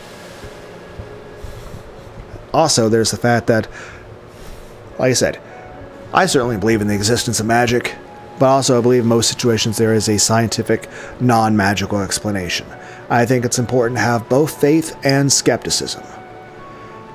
I believe in many supernatural things, but I also believe that most things that occur will have a non-supernatural explanation. I think that, again, it's important to have both faith and skepticism. Don't blindly believe everything, but certainly don't discount everything either. And the same way I feel the only way you can ever actually truly understand or have faith in anything is by questioning and doubting everything. The only way you can have faith in anything is by doubting everything. The only way you can understand anything is by questioning everything. You can't just blindly accept something at face value. You have to question it, think about it, use critical thinking, and question it. Just because you're questioning it doesn't mean you don't think it exists. It just means you're wanting to understand it better. If anything, you're affirming the existence of it even stronger.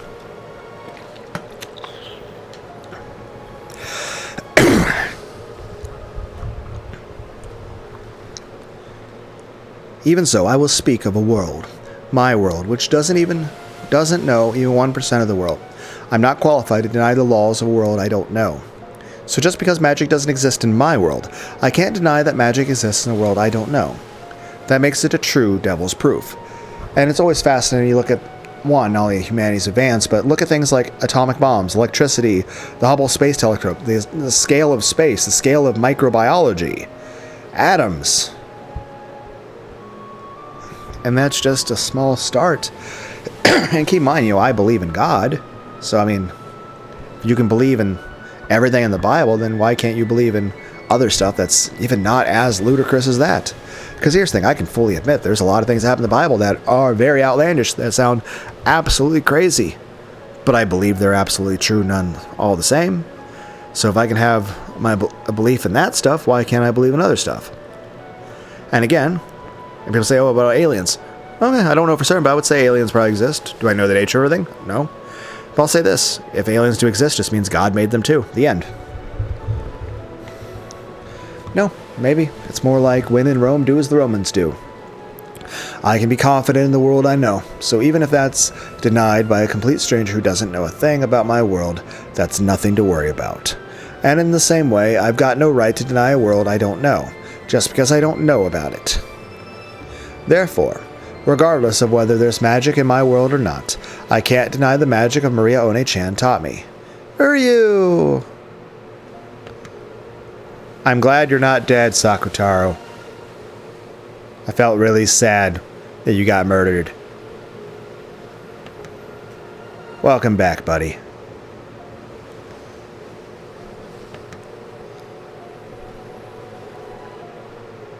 After all, even if you've never seen it, magic exists. Yes, that's why, as I've already said, you friends of the Witches' Alliance Marriage of Sorcery can't be denied by me or anyone else. I proclaimed that most important part again. Even though the sea breeze and the crashing of the waves were noisy, it was a time of silence. Both Sakutaro and the Seven Sisters of Purgatory reflected upon my words, and probably I did too. Does magic exist? Do witches exist? Keep in mind, Beatrice is technically the Witch of Resurrections. Like I said, Beatrice is the Golden Witch, the Witch of Endless Loops, the Endless Witch. Bern Castell is the Witch of Miracles. Lambda Delta is the Witch of Certainty. Maria is the Witch of Origins. Angie is the Witch of Resurrection. Does magic exist? Do witches exist? While ignoring what the answer would be for my own world, I acknowledged their existence. That contradiction was what I had proclaimed so boldly. Thank you, Angie.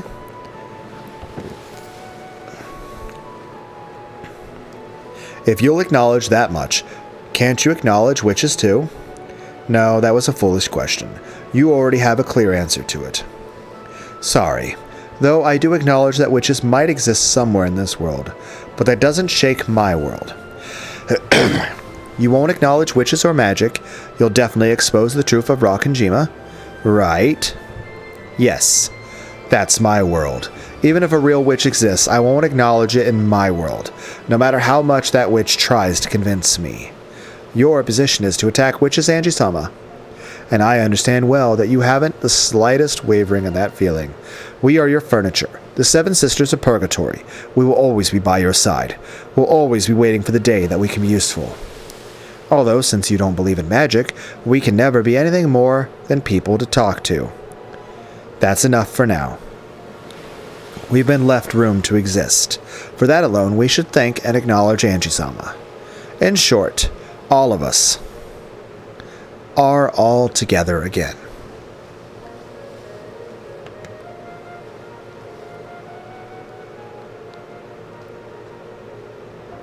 You?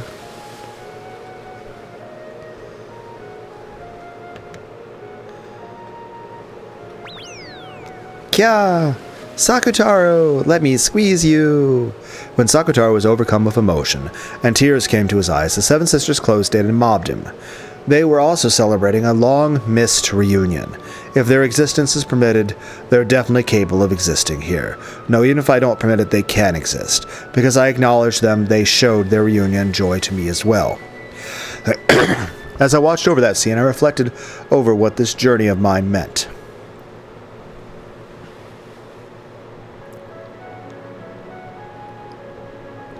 I wonder if everyone will forgive me this way. You've done enough. We are furniture. Just being summoned, just being allowed to be by your side makes us happy. Uryu! Angie, thank you very much. I still feel sad that you died. But welcome back, man. Come to think of it, why was I able to summon Sakutaro? No, it's the other way around. Why wasn't Oni-chan able to summon Sakutaro? Maria Oni-chan had despaired, thinking that Sakutaro had died, which meant she hadn't been able to summon him like this anymore. Well, I'd say multiple things. If we're going from a magic standpoint, it's because you're the Witch of Resurrections, not the Witch of Origins. So you can't make a new being out of nothing, but you can bring a being back that normally can't be brought back. That being said, from a non-magical standpoint, she was really fucking traumatized by her psychotic. You know, Rosa was just... It's just, at that point, it was just too much of a wound. So, magic speak, it's because you're a Witch of Resurrections and she was a Witch of Origins. Each of you has a different ability, and your ability allows you to bring Sakutaro back in the situation where he was killed. But, if we're not talking about magic, it's because the situation in which Sakutaro died was far, far more emotionally devastating to her, to the point that it was just too painful. Even though she wanted Sakutaro back, it created a circumstance where she couldn't possibly have the belief of him coming back. Because it was so...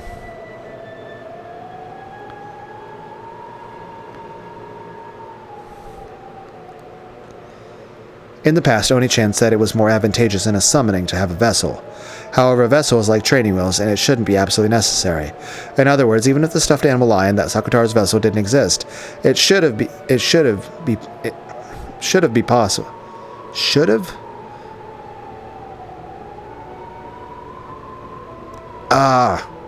It's should have been. That's why it sounds weird to me.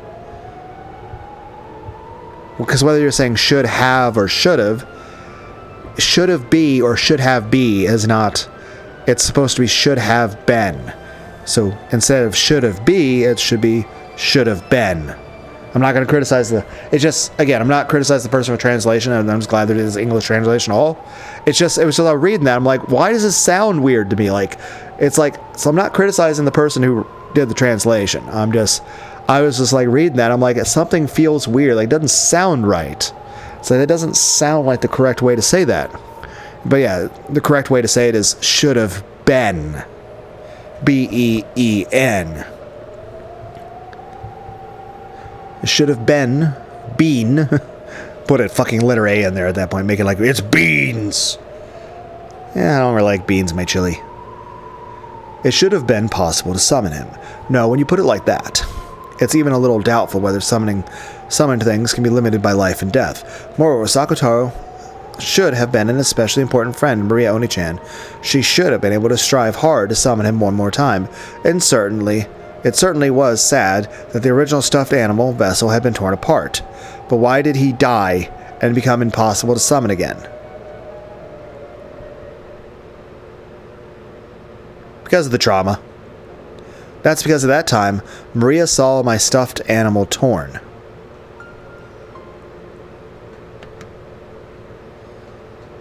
And decided that I died.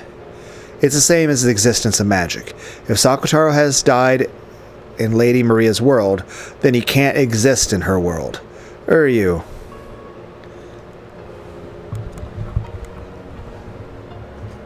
The shock of having her beloved stuffed animal torn apart had left a wound in her heart serious enough to prevent her from summoning her irreplaceable close friend.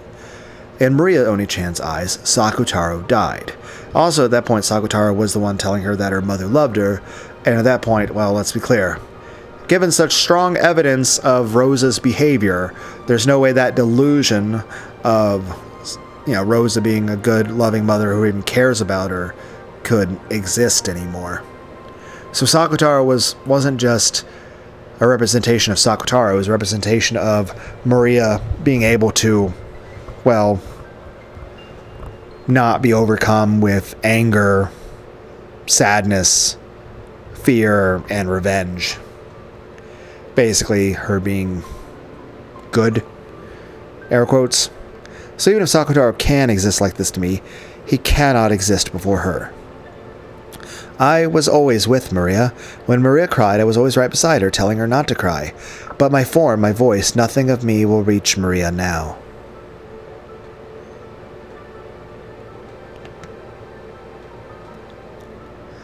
Sakutaro hung his head, looking sad.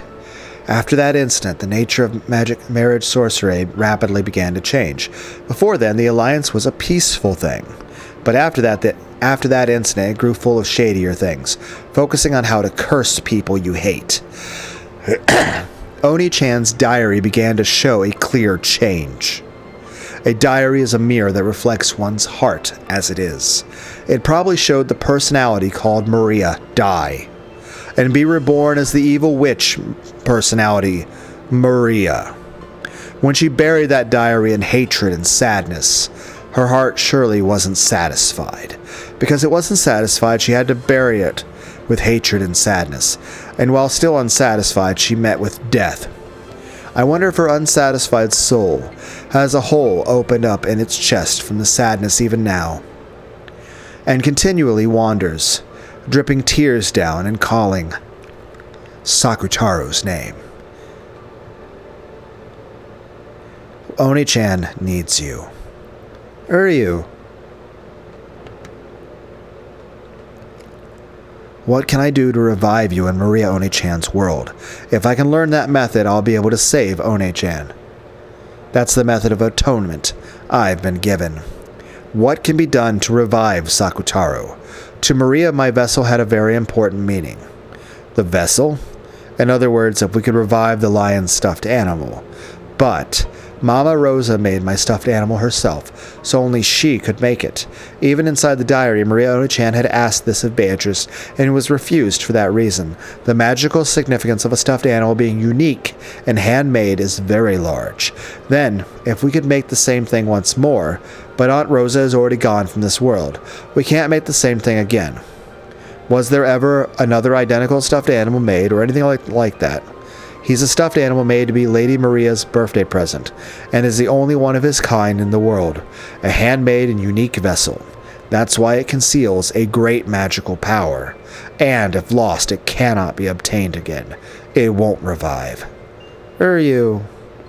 Because she knew that, Maria Oni-chan watched that stuffed animal, which was unique in that world, get torn apart and despaired, because it was the only one of its kind in the world. And she couldn't permit any compromise, such as buying another one. She had despaired from the bottom of her heart. But Sakutaro is right here. Even without a vessel, he's here, because I acknowledge that he certainly exists in my world. Even if Maria Oni-chan doesn't acknowledge him, that cannot be denied, right? Logically, that's true, but I think using the same logic to make Lady Maria accept him could be difficult. Maria, I'm not dead. I'm right here.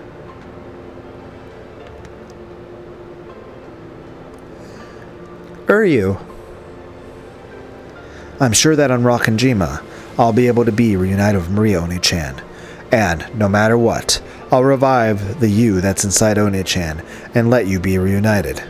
Can you do it?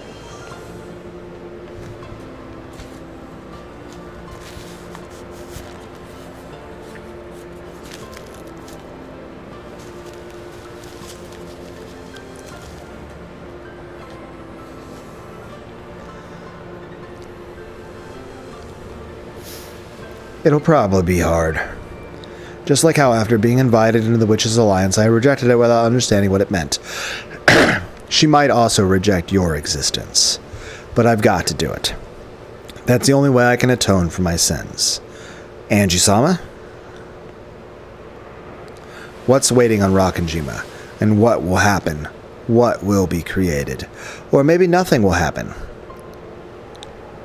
That island, which was the beginning of everything, is the final destination of this journey. You all are the furniture of a witch, so as your master, I have to take you home, to the Witch's Island, to Rakanjima.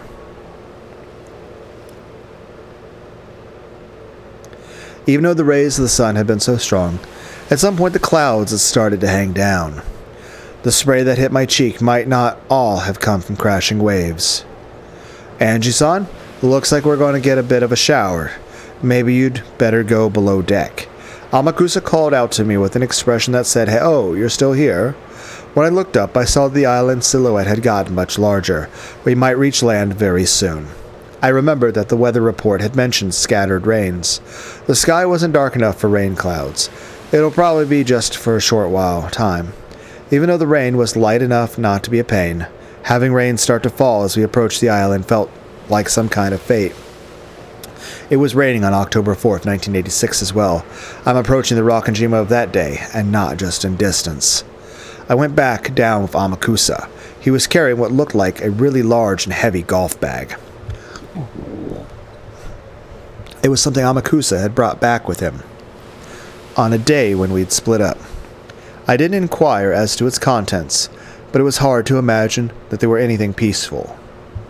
I won't go as far as to ask what's inside, but it looks heavy. Why are these things so darn heavy all the time? A French instructor taught me something interesting about that once. I wonder if any of the Sumadaras had anything to do with what was happening on, 12 years ago. He said that they should always be heavy. After all, human life is heavier than the world. So these should be even heavier. It'd be nice if you didn't need to use them. That would be nice. Amakusa set the golf bag-like luggage down beside him.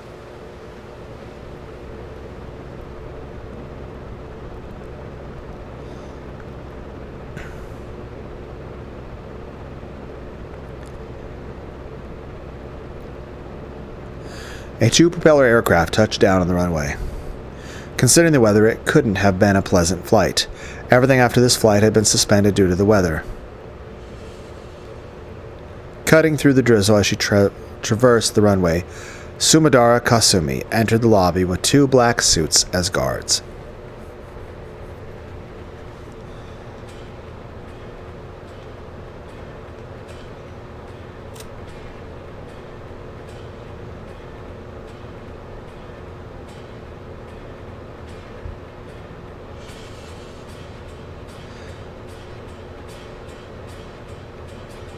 Sakataro, Maria Oni-chan's precious friend. Very simple, warm, and kind. Tends to say Uryu. Didn't Maria Oni-chan also have a habit of saying this long ago? The way I look at it is this. These are all the people that exist in Angie's world.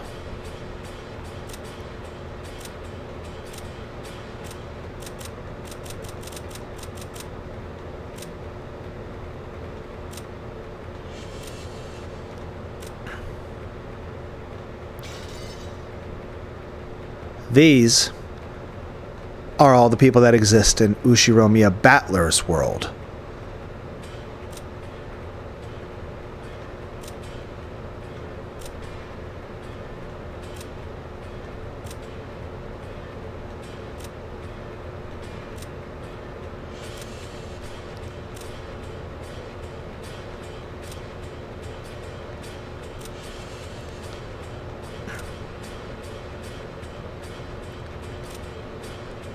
And also Beatrice would normally be here.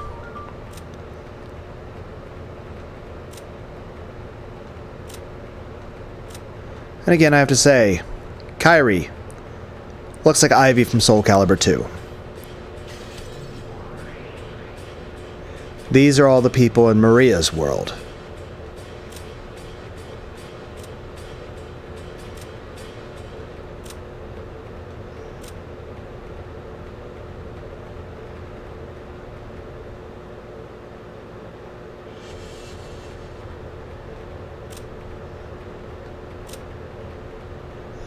So he's dead in Maria's world. But he's okay here.